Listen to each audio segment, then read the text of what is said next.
जब श्री राम अयोध्या में राज्य करने लगे तब एक दिन समस्त ऋषि मुनि श्री रघुनाथ जी का अभिनंदन करने के लिए अयोध्यापुरी में आए।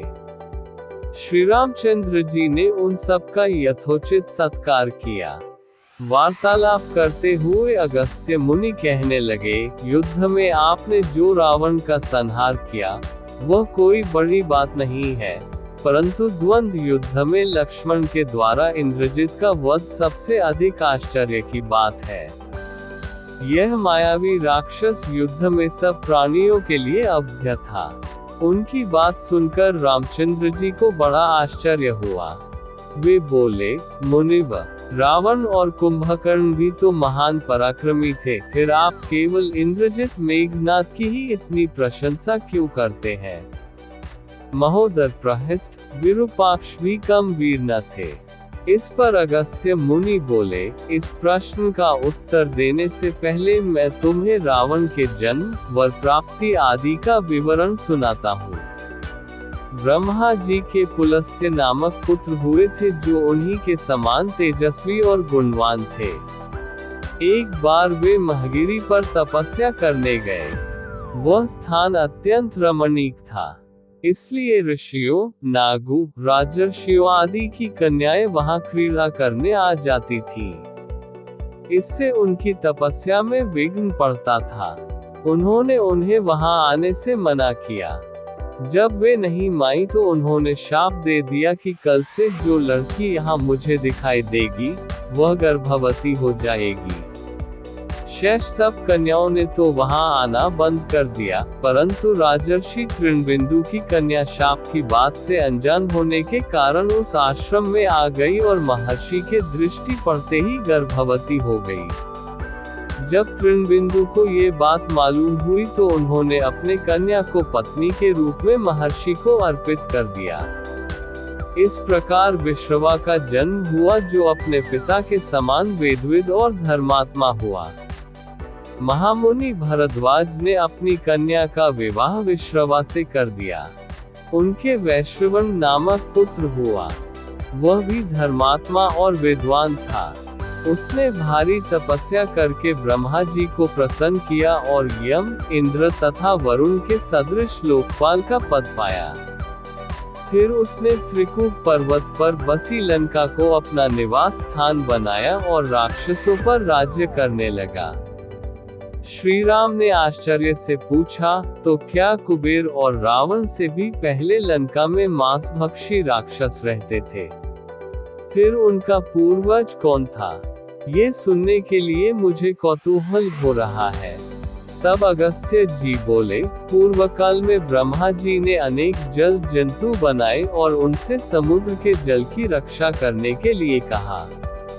तब उन जंतुओं में से कुछ बोले कि हम इसका रक्षण रक्षा करेंगे और कुछ ने कहा कि हम इसका यक्षण पूजा करेंगे। इस पर ब्रह्मा जी ने कहा कि जो रक्षण करेगा वह राक्षस कहलाएगा और जो यक्षण करेगा वह यक्ष कहलाएगा। इस प्रकार वे दो जातियों में बंट गए। राक्षसों में हेती और प्रहेती दो भाई थे। प्रहेती तपस्या करने चला गया, परंतु हेती ने भया से विवाह किया जिससे उसके विद्युत्केश नामक पुत्र उत्पन्न हुआ। विद्युत्केश के सुकेश नामक पराक्रमी पुत्र हुआ। सुकेश के माल्यवान, सुमाली और माली नामक 3 पुत्र हुए। तीनों ने ब्रह्मा जी की तपस्या करके यह वरदान प्राप्त कर लिए कि हम लोगों का प्रेम अटूट हो और हमें कोई पराजित न कर सके। वर पाकर वे निर्भय हो गए और असुरों को सताने लगे। उन्होंने विश्वकर्मा से एक अत्यंत सुंदर नगर बनाने के लिए कहा। इस पर विश्वकर्मा ने उन्हें लंकापुरी का पता बताकर भेज दिया। वहां वे बड़े आनंद के साथ रहने लगे। माल्यवान के वज्रमुष्टि, विरूपाक्ष, दुर्मुख, सुक्ताग्नि, यज्ञकोप, मत और उन्मत्त नामक 7 पुत्र हुए। सुमाली के प्रहस्त्र, अकंपन, विकट, कालिकामुख, धूम्राक्ष, दंड, सुपार्श्व, सहनादि, प्रधस एवं भारकर्ण नाम के 10 पुत्र हुए। माली के अनल, अनिल, हर और संपाति नामक 4 पुत्र हुए। ये सब बलवान और दुष्ट प्रकृति होने के कारण ऋषि मुनियों को कष्ट दिया करते थे। उनके कष्टों से दुखी होकर ऋषि मुनिगण जब भगवान विष्णु की शरण में गए तो उन्होंने आश्वासन दिया कि हे ऋषियों, मैं इन दुष्टों का अवश्य ही नाश करूंगा। जब राक्षसों को विष्णु के इस आश्वासन की सूचना मिली तो वे सब मंत्रणा करके संगठित हो माली के सेनापतित्व में इंद्रलोक पर आक्रमण करने के लिए चल पड़े।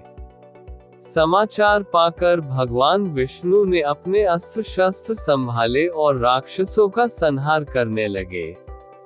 सेनापति माली सहित बहुत से राक्षस मारे गए और शेष लंका की ओर भाग गए।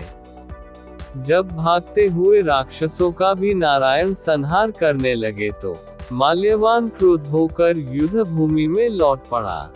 भगवान विष्णु के हाथों अंत में वह भी काल का ग्रास बना।